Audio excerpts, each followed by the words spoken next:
All right, thank you everybody for joining us. Welcome to today's Collegial Conversations with Diana Clark. Today's topic is humor and well-being, and we're joined by our guest, Nancy Merrill, who is a Program Director for Alcohol, Drug, and Addiction Services at McLean Hospital.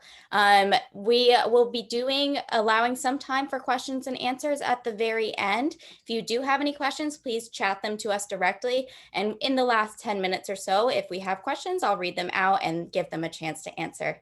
So thank you for joining us, and pass it off to you, Diana. Thank you, Sydney. So, hi, Nancy Merrill. We have two Nancy Merrills. We have a picture Nancy Merrill and a block Nancy Merrill. Diana? So, I know how to change that. I don't know how to change that either. So we have just you and me. You need to help us. Sydney, help us. Up to a great start, I think you're good. I think there's no anything happening, so it should be fine. All right. Anyway, welcome everybody who is joining us and who will be listening to this at a future date for my conversation with Nancy Merrill about humor and well-being. And the reason we are talking about this in part is because, number one, Nancy is one of the funniest people I have ever known. And that is in a field with really funny people. Yes, funny people. Really funny people. That's a high praise. Thank you. Thank you. So we met many years ago and we have been trading jokes. She sees the world in much, I like to think, the same way I do, which is with a big heart and with a grain of salt. So Nancy, welcome. Thank you. Thank you so much for having me. Thank you to all the millions of people listening across the globe today to this lovely webinar. When Diana asked me to do it, I really appreciate it.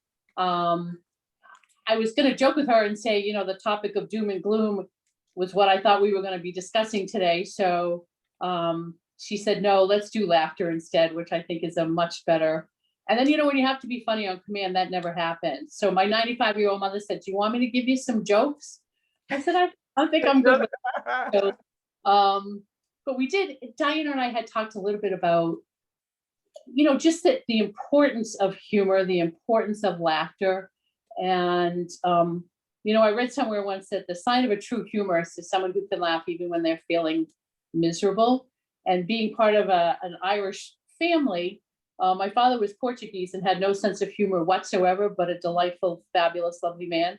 But my mother is hilarious and continues to be hilarious. And I'm lucky to be in a family of siblings that are also quite funny. So it comes naturally to us. And for those of you, if you're any Irish people listening in the audience, you know that sort of Black Irish humor, and it serves a purpose of never having to talk about feelings. So that's kind of. Or is it in fact talking about feelings, but it's in the guise of humor? Right, in a whole different vein. So give me an example. Somebody comes to you or a member of your family, let's not say you, but somebody comes to one of the less psychologically steeped members of your family and says, I've got a real problem. What would the response be from somebody in your family at full humor bore? Well, first of all, no one would ever come and say I have a real problem. That would take a lot of coaxing and a lot of discussion, and just the fact that I've been a therapist for 114 years, I might be able to hear it, but other people may not. But just to give you some idea, and this is not really quite an answer to your question, Diana, but it'll give you some sense of how I grew up. And there are some people on the call today that know my mother quite well. And but the other day she called me and she's like, well, and as I mentioned, she's 95 years old. She's like, my dating life is over on Tinder. I'm like, what? And she said, well, now that the Queen's available, how am I supposed to compete with that? I'm like, oh, help me, Jesus. So this is how we grew up. So I agree with you, Diana. I think that it can, you know, be in part, you have to listen through the humor. And, you know, I had this conversation with a therapist at McLean once, that I do use humor in my own private practice. And even if people don't seem to have a sense of humor coming back at me, most people seem to appreciate it nonetheless. And maybe when they're feeling better would say, it was always fun to feel like maybe there was going to be a laugh in session, or I could say something to you that wasn't totally serious and you wouldn't, freak out that everything had to be quite so serious. I think it's a way, I actually did a little reading on laughter and humor. And,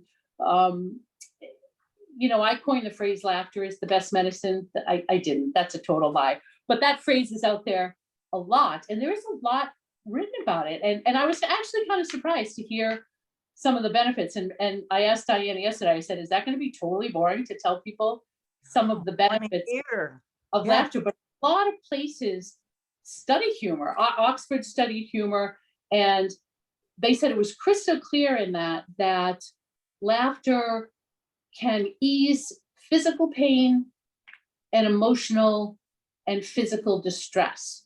And they've studied a lot in cancer centers. They've studied a lot in, I read one statistic in an infertility clinic that women that used a lot of humor and they did an experiment with it were 16% more likely to get pregnant in an infertility clinic than their counterparts who were not exposed to the same level of humor. And so I thought, oh my goodness gracious, like that, to me, that was one of the were they having the same numbers of sexual encounters?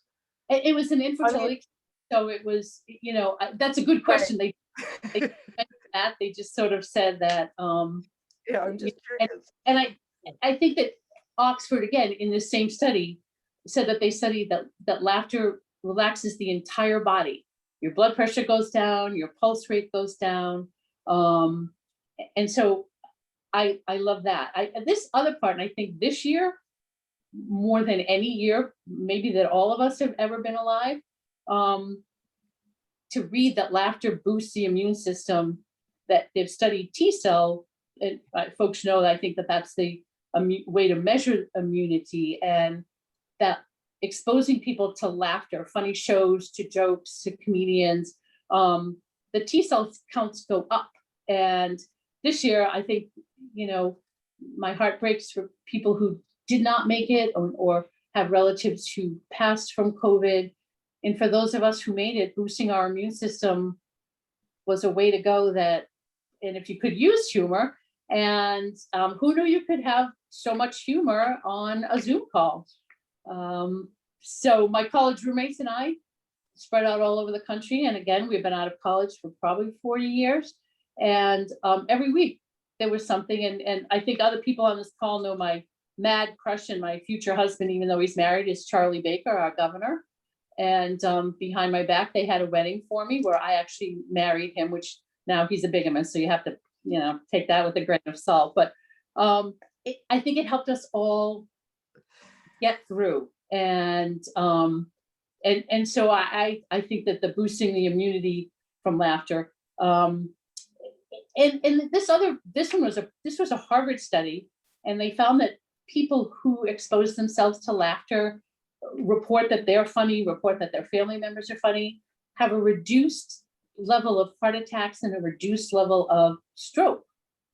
So these are incredible studies, and it was incredibly impressive to me. I know I've talked with my friends, and I think that for me, my friends saved my life, and part of how they saved my life is to be funny, even when I don't feel funny. And Diana, you have the same experience? Oh, 100%. And Black humor in particular. Slapstick humor doesn't do it for me. Rom-coms very often don't do it for me. But talking to a friend and really sort of dissecting an experience and making it a story that is funny is probably my biggest coping strategy. So some of you know who are on this call that April, I renunciated any form of trash talking. So no humor at somebody else's expense. And I can honestly say by the end of April, I was experiencing symptoms of depression because I was taking in all of these experiences without my general coping strategy of turning them into something funny. Wow, that's amazing. Yeah, I mean, that was part, So and we had have you planned this before then. I didn't realize that this was going to be my example. Yeah, right. So have you gone back to totally. Yes, I do it. I mean, I've never done it with malice. It's never been anything, but I thought maybe it's just cheap humor. Now I know it's not cheap humor. It Right. is a real coping strategy. Right, For me. right, right.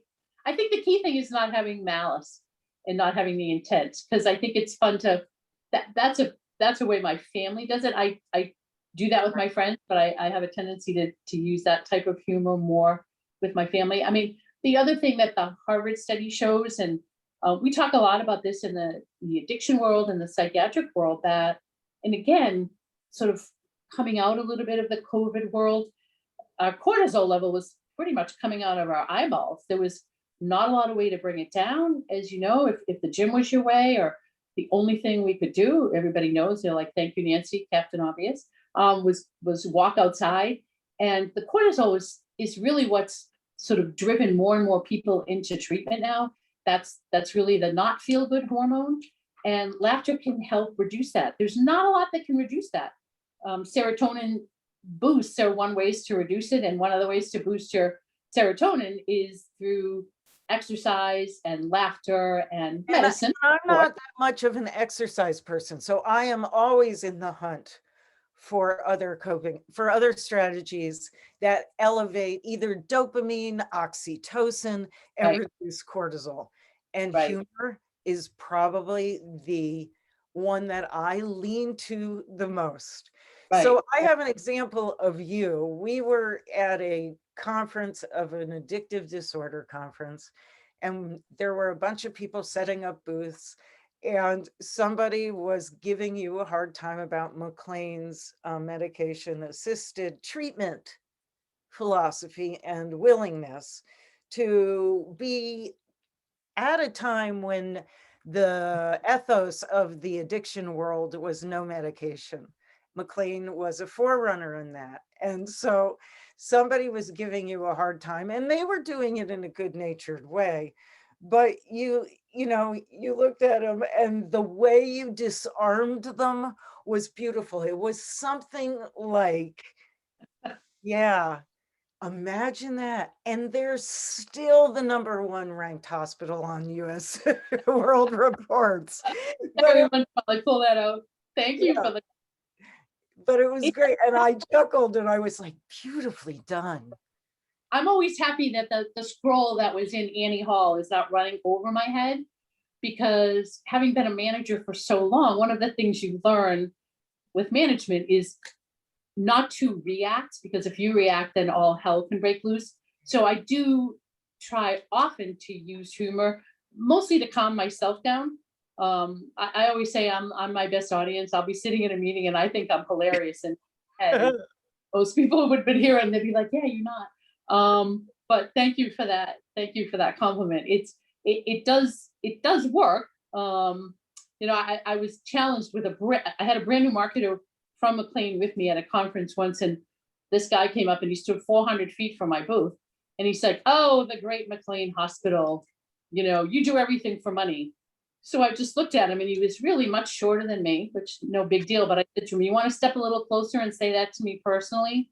And he started laughing, which was my intent, was to just sort of bring him in, and it does help. But in my head, I was really thinking, I could probably take you, not that I've ever been in a fight. So but it is helpful. I mean, I just think that it's, one of the things that I thought would be funny to mention on this call, one of the things that they mentioned is women laugh 126% more times a day than men, which I loved, which is, I think, Melissa, you may be on the call. Hi, Melissa. And Melissa said, and I talk about how, again, our girlfriends save us. And when you listen to that statistic, interestingly enough, men initiate humor more often, but women laugh a lot more and enjoy it a lot more. And both genders said that in the attractiveness world, it would be in their top 3 reasons to be attracted to someone. If they have a sense of humor, or if they can laugh at other people that have a sense of humor, and that there's again, I think because it reduces cortisol, there's a feeling of safety when someone can make you laugh. And I love that. I thought that was interesting for me to hear. I'm not going to go into my stereotypic what men and women are attracted to, but because that's just probably not professionally the way to go. I do think, Nance, that that sustaining relationships is all about a sense of humor. Right. Every bit of, I don't know how people sustain relationships without that. I don't. Because it reduces cortisol, but for other reasons, because if you take yourself too seriously, you don't have it's not. That's right. That's. I think also, as I said, I was having this conversation with a very prominent doctor at McLean, and he said in his residency he was sort of all full of himself, and he said he had a very high level executive in front of him, and he was evaluating to see what was wrong, and he said, I did my sort of pompous, I leaned back in my chair and put my arms behind my head and said, so what brings you here today? And he said, and I fell right off the chair. And he said, and when I got up, I wasn't laughing. He said, I looked at him and said, you really are depressed. And I thought, I've told this story before to a couple of people. I had a client once, and he said to me, I'm worth $10 million and it means nothing to me. And I've been treating him for a while, and he was a very depressed man. And I said to him, I'll take it. And he started laughing, and he said, that's the first time I've laughed in a really long time. I said, no, but I'm actually serious. I actually will. And it was just, I think it's that humanity, Diana, that you talked about with, if you can make someone laugh, I've had patients say to me, that's the hope. Like, I think I'm, espousing all these brilliant theories, and people will come back and say, what saved me was you laughing. And I thought, well, if she can laugh and she's my therapist, maybe things aren't so dire. Maybe I'm not going to die. Maybe I'm not going to. And that was very meaningful to me. And I've tried to remember that, because so many patients have said it over the years, that that's really the connection, is things are dire. Because absolutely, things have been dire all our lives, and they'll be dire all our lives going forward. And but I think that there is a connection, and it's, as you said, Diana, it's not making fun of anybody in any way, shape, or form, but really just trying to bring them in and let them know there can be some humor. And of course, there's all the mindfulness stuff, which I think is really important, and the the gratitude list. I took a course, if is ever fortunate enough. There's a Harvard professor, his name is Tal Ben-Shahar, and he started a course at Harvard. He wanted to be the world's greatest squash player. He grew up in Israel. He ended up being the world's greatest squash player, and it didn't make him happy in any way. And by his own reporting, he's quite a pessimist. So he decided he was going to study the psychology of happiness. I know this is a really long story, and I think people we got time. But so he started this course at Harvard, and the first year there were 6 people in it, and 2 of them dropped out mid-semester. He was undaunted, and now it's the most popular course ever taught at Harvard. If you ever get a chance to take it. And he just talks about the gratitude, and he said you should ask yourself this question every day: how can I be happy today and even happier tomorrow? And he said we shy away from that. We don't think we have the right. We don't think it's important. And he said it's wildly, wildly important. And he told a story that I like to share just because I think it's so poignant. His grandparents were in, his grandmother and her sister were in Auschwitz. And the whole family was murdered. And the 2 sisters were able to stay together because they were seamstresses. When the British came and were liberating the camps, their order was to only take people that they thought would survive. How heartbreaking is this story? But it has a happy ending. And she told this story to him. And when the British came, she weighed 86 pounds and her sister weighed 76 pounds. And they said, they only spoke, German, that they said her, not her. And the one that weighed 86 pounds held onto her sister screaming, no, no, no, no. And they took her in, and they took them both, and they both survived, and they both went on to live long and happy lives.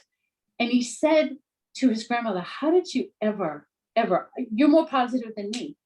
And she said, because every day I wake up and I say, look outside, I'm alive, my family's alive. It's a beautiful day. And that's what she says to herself every day. So I think to myself, boy, if I'm in the wrong grocery line and I'm bitching, I need to zip it, Skippy, because, so many worse things could happen, like not being able to be in the grocery line, except for the zombie apocalypse. The money to buy groceries, right? Whoever knew that the first time I shopped, it was like the zombie apocalypse, because I had the misfortune of going with elderly people went, and there we were at 5:30 in the morning, 9,000 of us. So, I know I digress, but I'm a big fan of trying to see humor in almost every situation, but as you said, not at anyone's expense or if they're sort of heartbroken. So the other thing that I read about the laughter is because there are different kinds, as you're pointing out, Diana, there's a more Black humor, there's slapstick. The brain has to work hard to decode what type of laughter it is and whether or not you're going to laugh, and it all happens in nanoseconds. So it keeps your brain connectivity going well and strong into old age as well, that you can laugh at any age. I mean, babies laugh very, very young, and parents always say, oh, it's gas. No, it's laughing. It's actually laughter. That's something them, and it's a primitive instinct. So I'm sorry, I'm yakking on and on. Anything else that you No, I'm looking at the chat. What are some tips for sparking humor when mentally it doesn't feel possible and things feel too serious? That's a good question. I mean, I think sometimes you may not be able to pull up laughter even as the person who's not experiencing the drama. And, I think sometimes people feel like, don't bring up the gratitude list to me. Are you not listening to me? I'm not in the mood. I'm not in the space. And I'm not a joke teller. So I don't use jokes. I just try and say something that may be funny, that a more universal audience might think is funny. And sometimes it's so crazy, but this is such a universal beginning of a joke. Not that I think I've ever told a joke that ends with the beginning of this joke, but 4 men walk into a bar and people automatically laugh because they think something is funny. It's going to be funny anyway, right? Right. So sometimes you can just pull that out because there's universal things that most people think are funny. And so that may be one way. I just think, and it's funny, I have a lovely colleague and she said, I just can't be you. I'm not funny. And I said, then don't do it. If it doesn't feel like it's you, I said, this is only what I do. This is how I grew up. This is what I fostered. If it's not you, don't do it. There are other lovely traits that people can have that to connect. Patience. Connect. Exactly. I mean, every study shows it doesn't matter what your degree is as a therapist. If people feel like you're listening, that's really all that matters.